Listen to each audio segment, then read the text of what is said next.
Hello students, स्वागत आप सभी का आपके अपने YouTube channel smart study classes पर। तो बच्चों, आप सभी को पता है कि केमिस्ट्री हमारा चल रहा है चैप्टर नंबर 5 सरफेस केमिस्ट्री वाला, और ये इसका लास्ट लेक्चर है। इसके साथ ही हमारी चैप्टर कंप्लीट हो जाएगा। इसके बाद ए ब्लॉक की 2 वीडियोस आएंगी, उसके बाद ऑर्गेनिक केमिस्ट्री, उसके बाद बायोमोलिकुल्स, उसके साथ पूरी केमिस्ट्री हमारी खत्म हो जाएगी। तो यार सिलेबस सही चला, उसकी टेंशन मत लो। आप ये मत सोचो कि सर सिलेबस पीछे है, सर क्या होगा कैसे होगा। सब कुछ बहुत अच्छे से कराया जाएगा। क्यों टेंशन ले रहे हो यार? आप टेंशन मत लो, आपको टेंशन नहीं लेना चाहिए, ठीक है। दिमाग को प्रेशर मत डालो यार। अगर दिमाग पर प्रेशर डालोगे तो नुकसान आपका ही होने वाला है, ठीक है। हेलो स्टूडेंट्स, तो आप सभी के लिए गुड न्यूज़ है, क्योंकि अनअकैडमी आप सभी के लिए लिख रहा है student Unacademy ascent. Unacademy ascent का मतलब student all India championship test है, जो कि क्लास 6 से लेकर क्लास 12 के स्टूडेंट्स के लिए है, और ये 10 जनवरी को होगा।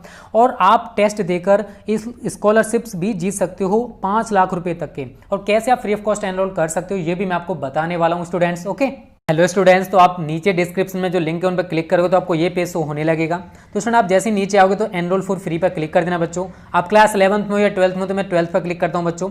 तो यहाँ पर आपको एनरोल का ऑप्शन दिखाई दे रहा है। तो बच्चों, अगर आपको जैसे आप एनरोल पर क्लिक करते हो और आपसे बच्चों आगे प्रोमो कोड पूछा जाता है, तो वहाँ प्रोमो कोड में बच्चों आपको ध्यान रखना है स्मार्ट स्टडी क्लासेस जरूर डालना है, स्मार्ट स्टडी क्लासेस, और बिल्कुल भी गैप मत करना स्मार्ट स्टडी क्लासेस में, तभी आप इस टेस्ट को फ्री ऑफ कॉस्ट दे पाओगे। और अगर आप पहले से ही हो तो बच्चों बस आपको एनरोल पर क्लिक कर देना है और आपका एनरोल्ड हो जाएगा और आप आसानी से 10 जनवरी को टेस्ट दे सकते हो। तो बच्चों, सरफेस केमिस्ट्री में आप सभी को पता है बच्चों हमारा चल रहा था कोलाइडी अवस्था वाला, ठीक है। तो इसमें हम स्कंदन तक कंप्लीट कर चुके थे। आज हम बच्चों पहला हेडिंग डिस्कस करेंगे वैद्युत कण संचलन। क्या वैद्युत कण संचलन भी कह देते हैं, वैद्युत कण संचरण भी कह देते हैं, ठीक है। तो यहां पर मैं यही हेडिंग डाल रहा हूं बच्चों, विद्युत कण संचलन। विद्युत कण संचलन की जगह यहां पर संचरण भी हो सकता है बच्चों, ठीक है ना। अब ये क्या होता है बच्चों, देखो आप सभी को पता है कि जो कोलाइडी कण होते हैं उन पर आवेश होते हैं, और अगर हम किसी कोलाइडी विलयन में विद्युत धारा प्रवाहित करते हैं तो जो कोलाइडी कण हैं वो विपरीत इलेक्ट्रोड की ओर, अगर कोलाइडी विलयन हमारा धनावेशित है तो वो ऋणावेश की ओर गति करेगा या कैथोड की ओर गति करेगा, और अगर हमारा कोलाइडी विलयन ऋणावेशित है तो वो एनोड की ओर गति करेगा। इसी को बच्चों हम लोग कहते हैं, इस प्रोसेस को विद्युत कण संचलन या विद्युत कण संचरण। क्लियर है सभी को? तो आप यहां पर यही लिखोगे, कोलाइडी कणों पर आवेश होता है, आवेश होता है। क्या होता है बच्चों? जो कोलाइडी कण है उन पर आवेश होता है, चाहे वो नेगेटिव हो चाहे वो पॉजिटिव हो। जब कोलाइडी विलयन में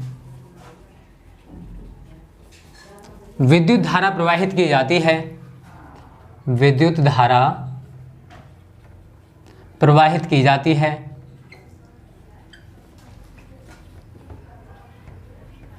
तो कोलाइडी कण विपरीत इलेक्ट्रोड की ओर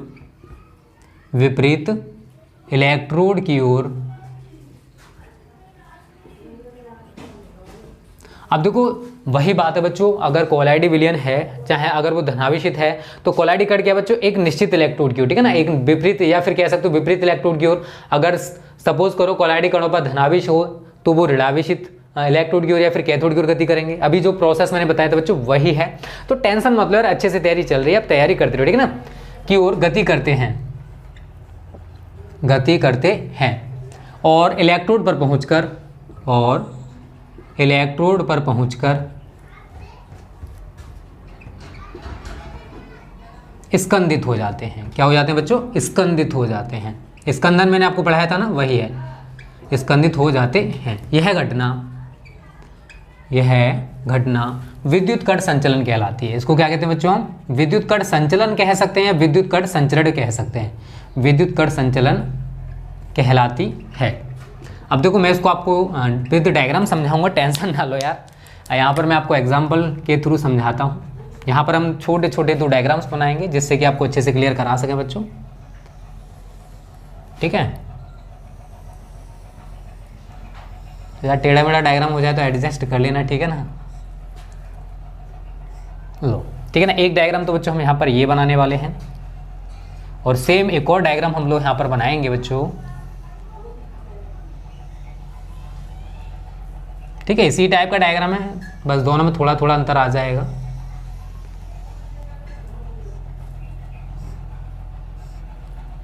ठीक है, तो यहाँ पर हमने पॉजिटिव ले रखा, मतलब एनोड होता है पॉजिटिव, आप सभी को पता है बच्चों, ठीक है। ये क्या है हमारा एनोड है, और यहाँ पर बच्चों हमने कैथोड ले रखा है, ठीक है। यहाँ पर क्या है एनोड है, और बच्चों हमने क्या किया है, अब समझने का प्रयास करें यहाँ से थोड़ा सा। अब इधर एनोड है और हमने यहाँ पर ले रखा है कोलाइडी विलयन। यहाँ क्या ले रखा है, इसको हटा देते हैं, चलो इस तरीके से इसको भी हटा देते हैं यहाँ से। यहाँ पर बच्चों हमने यहाँ क्या ले रखा है, ये कोलाइडी विलयन है, ठीक है। इस तरीके से हम पूरे में कोलाइडी विलयन को दिखा देंगे। यहाँ पर बच्चों हमने किसी धात्विक सल्फाइड का कोलाइडी विलयन ले रखा है, मतलब जैसे हमारा AS2S3 हो सकता है, आर्सेनिक सल्फाइड का हो सकता है, तो AS2S3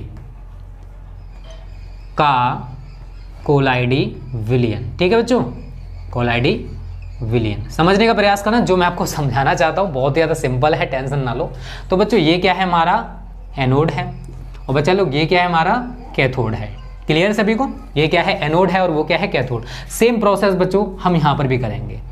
यहाँ पर हमने पॉजिटिव ले रखा है और यहाँ पर हमने नेगेटिव ले रखा है। तो ये बच्चों हमारा क्या है एनोड है, और ये बच्चों हमारा क्या है कैथोड है, ठीक है। तो सेम हम यहाँ पर भी कोलाइडी विलयन लेने वाले हैं बच्चों। पूरे में यहाँ पर हम कोलाइडी विलयन को दिखा देंगे, सेम प्रोसेस है यार दोनों का, ठीक है। इस तरीके से हमने कोलाइडी विलयन को दिखा दिया। और यहाँ पर ले रखा बच्चों हमने FeOH का होल थ्राइस, मतलब फेरिक हाइड्रोक्साइड का कोलाइडी विलयन का कोलाइडी विलयन। अब समझने का प्रयास करना, जो चीज़ आपको समझनी है बच्चों विद्युत कण संचलन में, तो वो क्या है। यहाँ पर हमने किसी आर्सेनिक सल्फाइड, मतलब आर्सेनिक सल्फाइड का कोलाइडी विलयन ले रखा है, और जब इस विलयन में हम लोग इन इलेक्ट्रोड्स के द्वारा विद्युत धारा प्रवाहित करते हैं तो क्या होता है बच्चों। अब आर्सेनिक सल्फाइड, जो आर्सेनिक सल्फाइड है बच्चों, इसके जो कोलाइडी कण होते हैं वो ऋणावेशित प्रकृति के होते हैं। कैसे होते हैं, ऋणावेशित प्रकृति के होते हैं। तो ये किधर गति करेंगे बच्चों, ये गति करेंगे हमारे इस प्रकार से, ये इसका मूवमेंट होगा, मतलब ऋणावेश धनावेश की ओर। क्यों, क्योंकि इन पर कैसा चार्ज है बच्चों, नेगेटिव चार्ज है। और यहां पर आकर बच्चों ये स्कंदित हो जाएंगे, इस एनोड पर आकर ये क्या हो जाते हैं बच्चों, स्कंदित हो जाते हैं। आप सभी को पता है स्कंदन में मैंने आपको क्या पढ़ाया था कि विपरीत आवेश वाला अगर हम अभिकर्मक मिलाते हैं तो जो कोलाइडी कण है बच्चों वो स्कंदित हो जाते हैं, ठीक है। तो यहाँ पर भी यही है, जो आर्सेनिक सल्फाइड है इसके जो कोलाइडी कण है बच्चों वो ऋणावेशित प्रकृति के होते हैं। अब ये ऋणावेशित हैं तो बच्चों किधर गति करेंगे, ये एनोड की ओर गति करेंगे, और एनोड पर जाकर ये स्कंदित हो जाते हैं। लेकिन बच्चों अगर फेरिक हाइड्रोक्साइड का कोलाइडी विलयन है और अगर अब इसमें हम विद्युत धारा प्रवाहित करेंगे बच्चों, तो FeOH का होल थ्राइस, इसका जो कोलाइडी विलयन है बच्चों वो धनावेशित प्रकृति का होता है। तो ये किधर गति करेंगे बच्चों, कैथोड की ओर। किधर गति करेंगे बच्चों, ये कैथोड की ओर। तो आप इस तरीके से डायरेक्शन दिखाओगे, ठीक है, और यहां पर आके ये स्कंदित हो जाएंगे। तो यहां पर हम स्कंदन की क्रिया को दिखाएंगे बच्चों। ये क्या हमारा स्कंदन हो रहा है, ठीक है, यहाँ पर लिख देना स्कंदन, कोगुलेशन हो गया यहाँ पर, ठीक है ना। जो कोलाइडी कण है वो स्कंदित हो गए, यहाँ पर भी हम स्कंदन लिख देंगे। क्लियर सभी को। तो जब हम आर्सेनिक सल्फाइड के कोलाइडी विलयन में विद्युत धारा प्रवाहित करते हैं तो जो कोलाइडी कण हैं वो एनोड की ओर गति करते हैं। तो हम कह सकते हैं कि आर्सेनिक सल्फाइड में कोलाइडी कण कैसे होते हैं, ऋणावेशित प्रकृति के होते हैं। लेकिन बच्चों अगर हमारे पास फेरिक हाइड्रोक्साइड का कोलाइडी विलयन है और अगर इसमें हम विद्युत धारा प्रवाहित करेंगे तो जो कोलाइडी कण है बच्चों वो किधर गति करेंगे, कैथोड की ओर। क्यों करेंगे, क्योंकि फेरिक हाइड्रोक्साइड के जो कोलाइडी कण है बच्चों वो धनावेशित प्रकृति के होते हैं और ये कैथोड पर जाकर स्कंदित हो जाते हैं। तो बच्चों ये है हमारा विद्युत कण संचलन।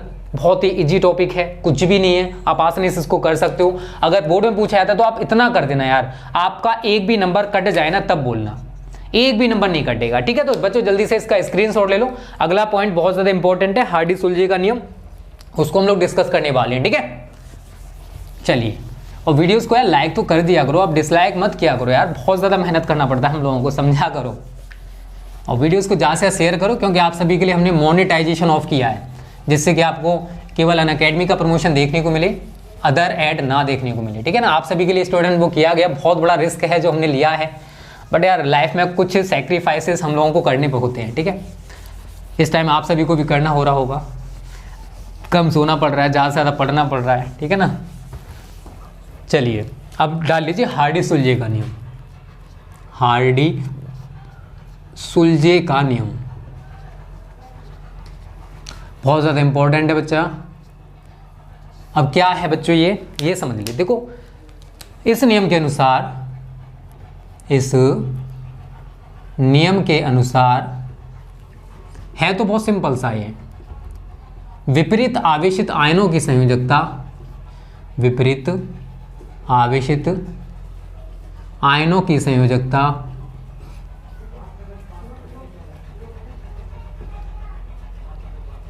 जितनी अधिक होती है, जितनी अधिक होती है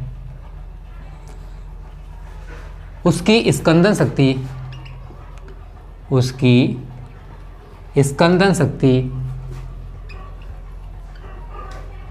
उतनी ही अधिक होती है, उतनी ही अधिक होती है।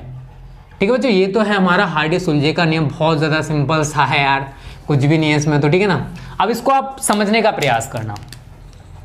देखो बच्चों, दो तरीके के कोलाइडी विलयन होते हैं। एक तो बच्चों आपके होते हैं ऋणावेशित कोलाइडी विलयन। कैसे होते हैं? ऋणावेशित कोलाइडी विलयन। और बच्चों दूसरा होता है धनावेशित कोलाइडी विलयन। समझ लो ऐसे ही बस इसे। दूसरे कौन से होते हैं? धनावेशित कोलाइडी विलयन, कोलाइडी विलयन। तो बच्चों अगर ऋणावेशित कोलाइडी विलयन को हम स्कंदित करना चाहते हैं तो हमें कोई इसमें क्या मिलाना पड़ेगा? कोई अगर ऋणावेशित है तो धनावेशित हमें अभिकर्मक यूज करना होगा, और धनावेशित कोलाइडी विलयन को स्कंदित करना है तो इसके लिए हमें ऋणावेशित को यूज करना पड़ेगा। तो अब इसका मतलब क्या है?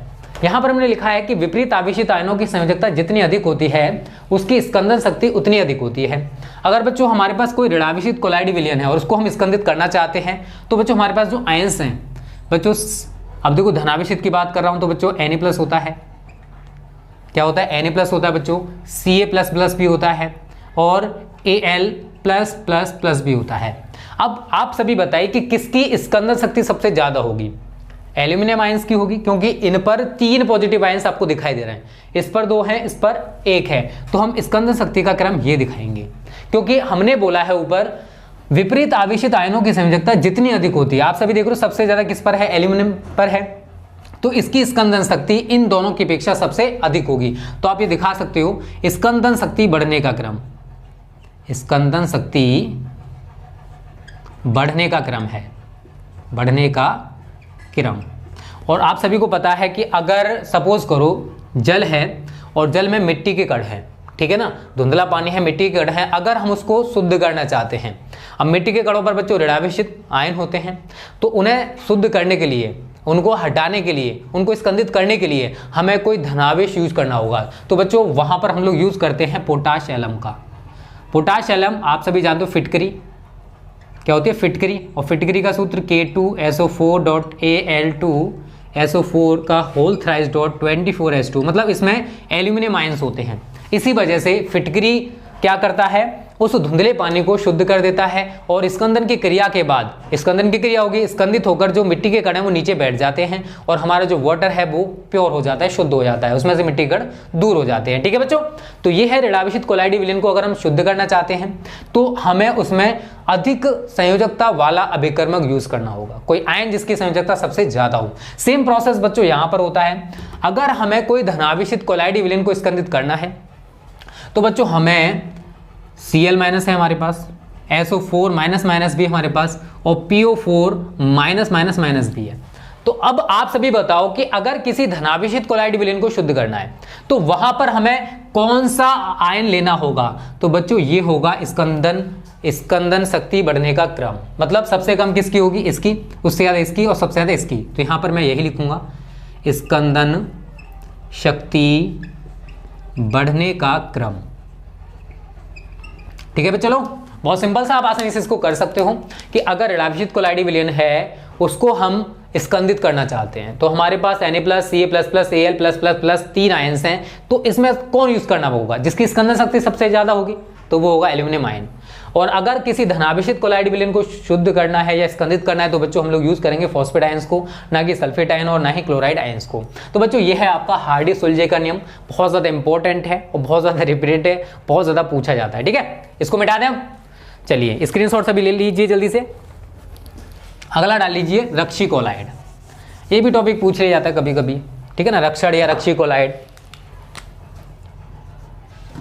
रक्षी कोलाइड।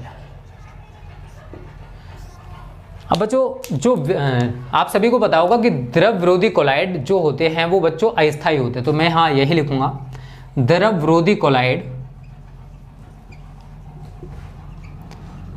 कोलाइड अस्थायी होते हैं। कैसे होते हैं बच्चों? अस्थायी, मतलब टेम्परेरी होते हैं।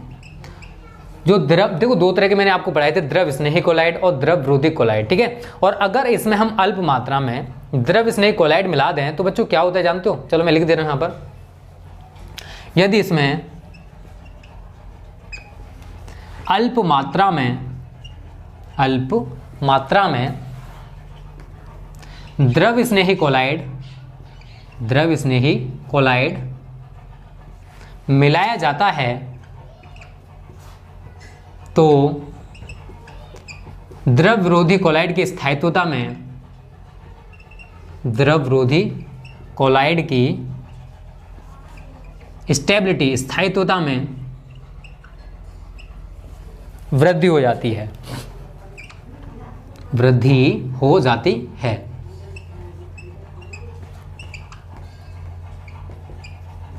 ठीक है बच्चों। अब ऐसा क्यों होता है? अब देखो, जो हम द्रव स्नेही कोलाइड मिला रहे हैं बच्चों, उसी को हम कहते हैं रक्षी कोलाइड, मतलब कोई रक्षा करने वाला, कोई प्रोटेक्शन करने वाला। अब देखो यहां पर वैज्ञानिकों का मत है, यहां लिखोगे आगे, वैज्ञानिकों का मत है कि द्रव स्नेही कोलाइड द्रव विरोधी कोलाइड की सतह पर, द्रव विरोधी कोलाइड की सतह पर एक परत बना लेते हैं, एक परत बना लेते हैं। देखो वैज्ञानिकों को कहते हैं क्या होता है बच्चों कि जो द्रव स्नेही कोलाइड है वो क्या करता है, इस द्रव विरोधी कोलाइड की सरफेस पर एक लेयर बना लेगा। अब फॉर एग्जांपल मैं यहां पर बच्चों आपको एक दिखा दे रहा हूं, ये है सपोज करो कोई द्रव विरोधी कोलाइड, ये क्या है बच्चों? द्रव विरोधी कोलाइड है। सभी को शायद दिखाई दे रहा होगा यहां तक तो, ठीक है। और हमने इसमें अल्प मात्रा में क्या किया, द्रव स्नेही कोलाइड मिला दिया, तो ये तो है द्रव विरोधी कोलाइड। अब क्या होगा, द्रव स्नेही कोलाइड क्या करेगा, इसकी सतह पर एक परत बना लेगा। इस प्रकार से क्या बनेगी, अब द्रव स्नेही कोलाइड की एक परत बन गई, एक सरफेस बन गई। ये जो मैं ब्लैक कर रहा हूं ना बच्चों, ये द्रव स्नेही कोलाइड की परत है। अब आगे क्या होगा, ये क्या है हमारी, आगे ऊपर लिख सकते हो, यहाँ लिख लेना द्रव स्नेही कोलाइड की परत, लिख लेना, ठीक है ना, द्रव स्नेही कोलाइड की परत। अब क्या होगा बच्चों, अगर कोई द्रव विरोधी कोलाइड है, उसकी सतह पर द्रव स्नेही कोलाइड ने एक परत बना ली है। अब कोई विपरीत आवेश वाला अभिकर्मक आएगा तो वो क्या करेगा, पहले इस द्रव स्नेही कोलाइड की जो परत बनाई हुई है इसको खत्म करने का प्रयास करेगा, उसके बाद वो द्रव विरोधी कोलाइड की सतह तक पहुंच पाएगा। अब द्रव स्नेही कोलाइड है वो स्थायी होते हैं, अब उसकी परत को हटाने के लिए उस विपरीत आवेश वाले अभिकर्मक को टाइम लगेगा। इसी वजह से इस द्रव विरोधी, यहां मैं लिख दे रहा हूं, विपरीत आवेश वाला अभिकर्मक, विपरीत आवेश वाला अभिकर्मक,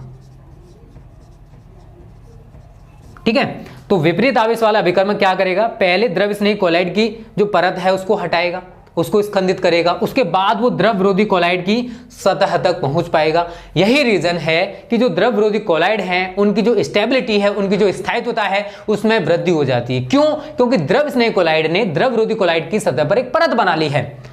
अब परत पहले से बनी हुई है, अब कोई विपरीत आवेश वाला विकर्मक आएगा तो वो पहले उस परत को हटाएगा, पहले उस परत को स्कंदित करेगा जो द्रव स्नेही कोलाइड की है, उसके बाद वो द्रव विरोधी कोलाइड तक पहुंचेगा। यही रीजन है बच्चों जिसके कारण जो द्रव विरोधी कोलाइड्स होते हैं उनकी स्टेबिलिटी, उनकी स्थायित्वता में वृद्धि हो जाती है। तो ऐसे द्रव स्नेही कोलाइड को हम लोग बच्चों रक्षी कोलाइड कहते हैं। क्या कहते हैं बच्चों? रक्षी कोलाइड कहते हैं। क्लियर सभी को? तो ये द्रव विरोधी कोलाइड था, जब हमने इसमें द्रव स्नेही कोलाइड मिला दिया तो इसने क्या किया, इसके सतह पर एक परत बना ली, और जब इसमें हम कोई विपरीत आवेश वाला विकर्मक मिलाएंगे तो ये जो विपरीत आवेश वाला विकर्मक है वो इसकी पहले परत को हटाएगा, ठीक है, उसके बाद वो द्रव विरोधी कोलाइड तक पहुंचेगा। यही रीजन है कि जो द्रव विरोधी कोलाइड है उसकी स्टेबिलिटी, उसकी स्थायित्वता में वृद्धि हो जाती है।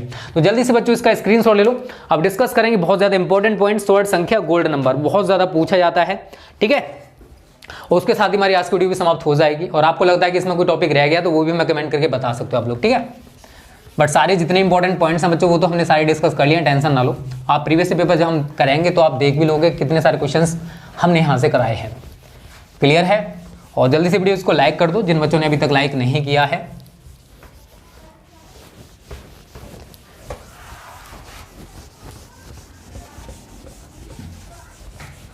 अब हेडिंग डालो सभी लोग, स्वर्ण संख्या। गोल्ड नंबर क्या होता है बच्चों, ये भी इंपॉर्टेंट है, पूछा जाता है, बहुत बार पूछा गया, स्वर्णांक के नाम से भी पूछा जाता है। ठीक है, स्वर्ण संख्या आ जाए नाम, या फिर स्वर्णांक आ जाए, स्वर्ण संख्या या स्वर्णांक, स्वर्णांक।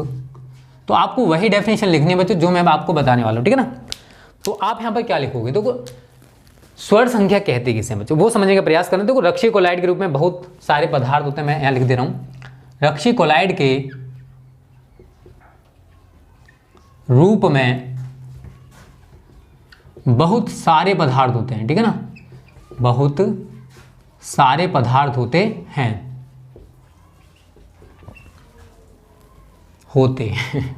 होते हैं। इनकी गुणवत्ता की जानकारी, अब कौन ज़्यादा अच्छा है उसकी हम जानकारी, गुणवत्ता की जानकारी स्वर्ण संख्या द्वारा होती है, स्वर्ण संख्या द्वारा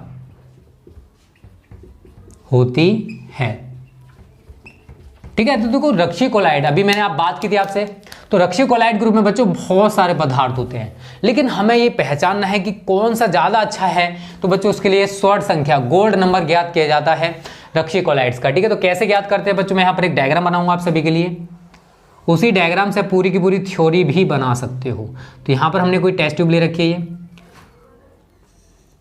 यहाँ पर हम लेंगे बच्चों 10 मिली ताज़ा स्वर्ण साल, क्या 10 मिली ताज़ा स्वर्ण साल। ठीक है, तो आप लिख लो यहाँ पर 10 मिली ताज़ा स्वर्ण सॉल, ताज़ा स्वर्ण सॉल। और एक और टेस्ट ट्यूब बच्चों हम बनाने वाले हैं, एक परखने लिए और बनाएंगे यहाँ पर इस तरीके से। ठीक है, बना लेना सही तरह, थोड़ी सी अगर टेढ़ी मेढ़ी हो जाए तो। यहाँ पर हमें 10% NaCl लेना है, मतलब 10% सांद्रता का NaCl। ठीक है, अब ये बच्चों यहाँ से इसमें गिरेगा। ठीक है, इस तरीके से यहाँ पर हमें उस रक्षी कोलाइड को लेना है, तो यहाँ पर आप लिख लोगे रक्षी कोलाइड की मिलीग्राम में मात्रा, रक्षी कोलाइड की मिलीग्राम में मात्रा। और यहाँ पर क्या है, ये 10% NaCl, 10% NaCl। और यहाँ पर हम केवल 1 मिली गिराते हैं, तो ये कितना है, 1 मिली। ठीक है, तो डेफिनेशन भी बहुत सिंपल है। तो बच्चों आप यहाँ डेफिनेशन लिख लीजिए, रक्षी कोलाइड की मिलीग्राम में वह मात्रा, की मिलीग्राम में वह मात्रा जो 10 मिली ताजे स्वर्ण सॉल में, ताजे स्वर्ण सॉल में 10% NaCl के 1 मिली विलियन को मिलाने से होने वाले स्कंदन को रोकने में सहायक होती है, कोमा रक्षी कोलाइड की स्वर्ण संख्या कहलाती है,